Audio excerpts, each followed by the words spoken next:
Hello, welcome to the Utopia channel. This is all about a server I'm trying to get people on, and I'm going to make you a video today about farming, really. Here's my garden in general.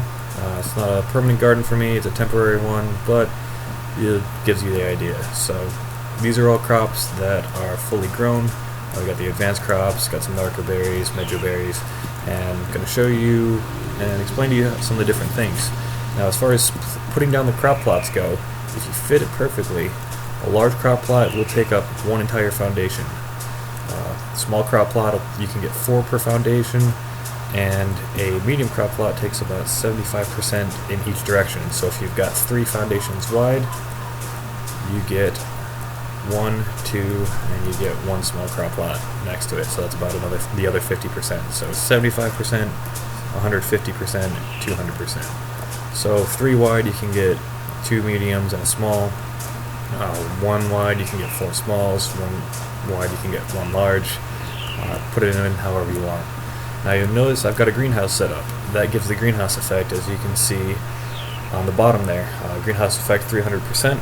I know when I only had this roof set up, I was getting about 165%, so the walls were definitely necessary. The walls did increase it, obviously, up to 300%. I also got irrigation set up.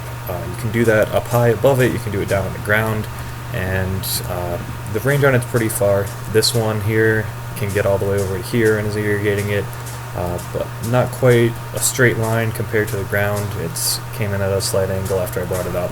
So when I got back here, I did have to put a second one over here in order to get these irrigated.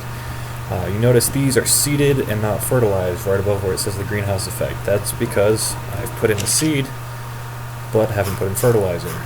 So I'm going to put in the fertilizer now. I've got a ton of it.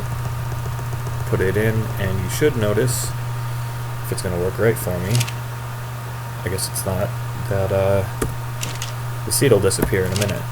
There we go. So the crop showed up as a seedling, the seed disappeared, and we can put a little bit more fertilizer in. I've got a couple more in here I'm going to do the same thing with. Just pop it in the fertilizer. That one went a lot faster. Again, seedling. Go down to this next one, and the last one I haven't seeded yet. The last one is going to be my stemberry seeds. So I'll add the fertilizer first on this one. Use a spot for it, and you can see it says fertilizer, it's got the number, and not seeded.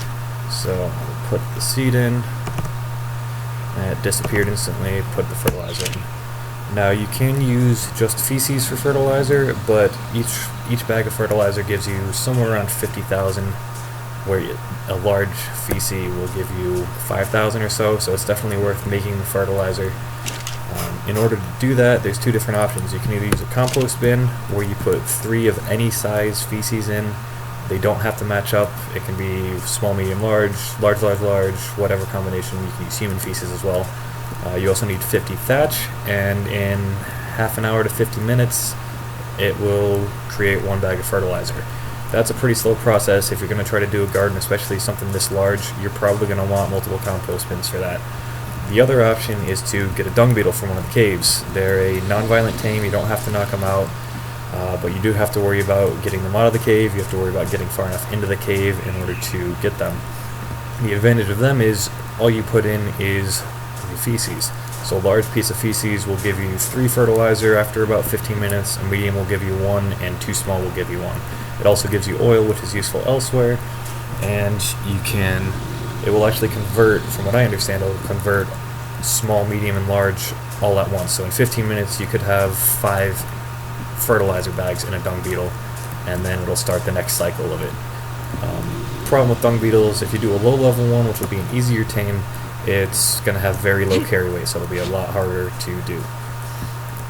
Now, the greenhouse effect itself seems to also, one advantage of it seems to be it doesn't use much fertilizer. I built this a couple days ago, put full fertilizer in. From what I understand, without it, you use about 3 bags of fertilizer a day. I've used 4, maybe 3, I can't remember if I had an extra slot for the long grass. So 4, maybe 3, in about 4 days. So it's using about a bag a day. You're getting a lot better out of that.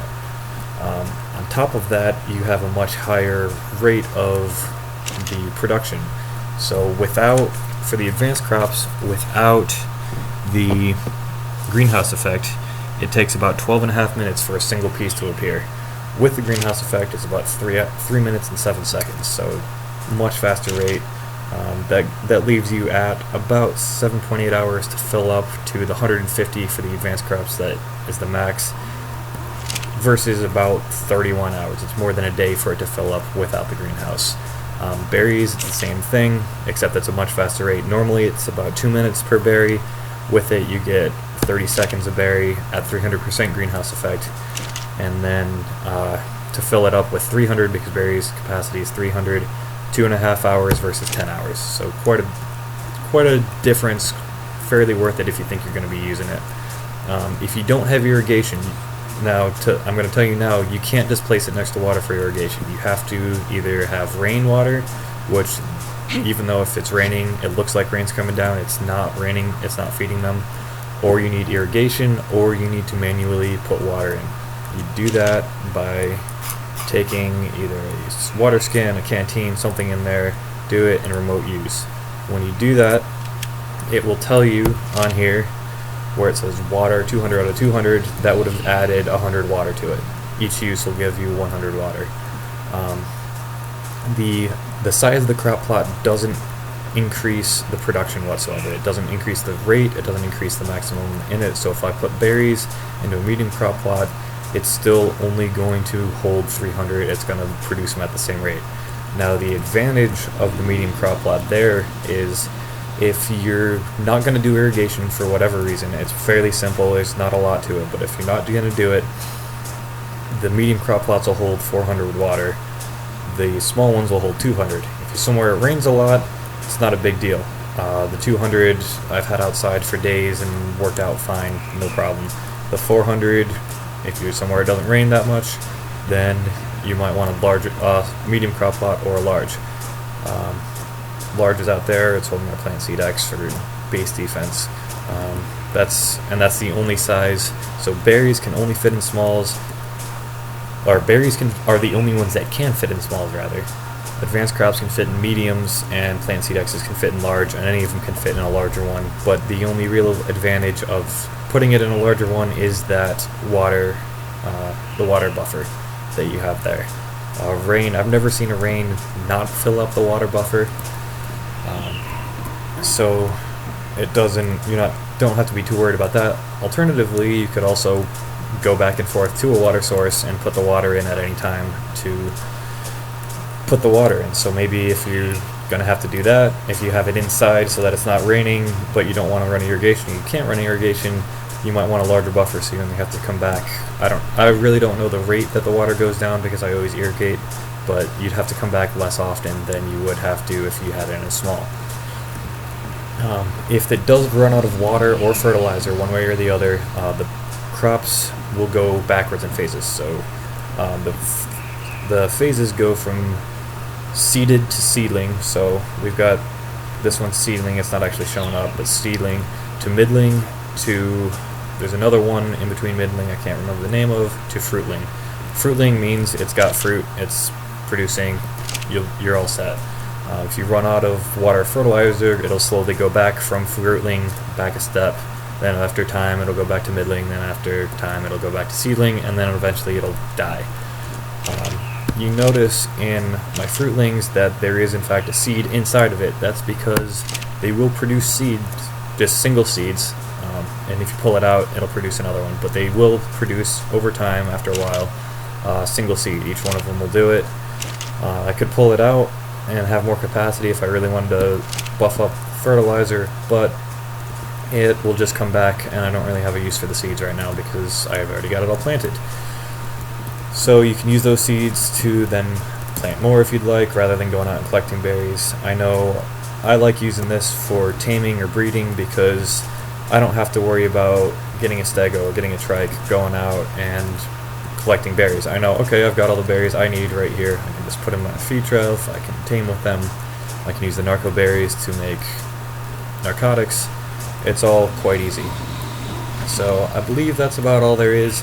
I know I've heard talk about heat and light being a temperature and how fast they grow, how quickly they produce.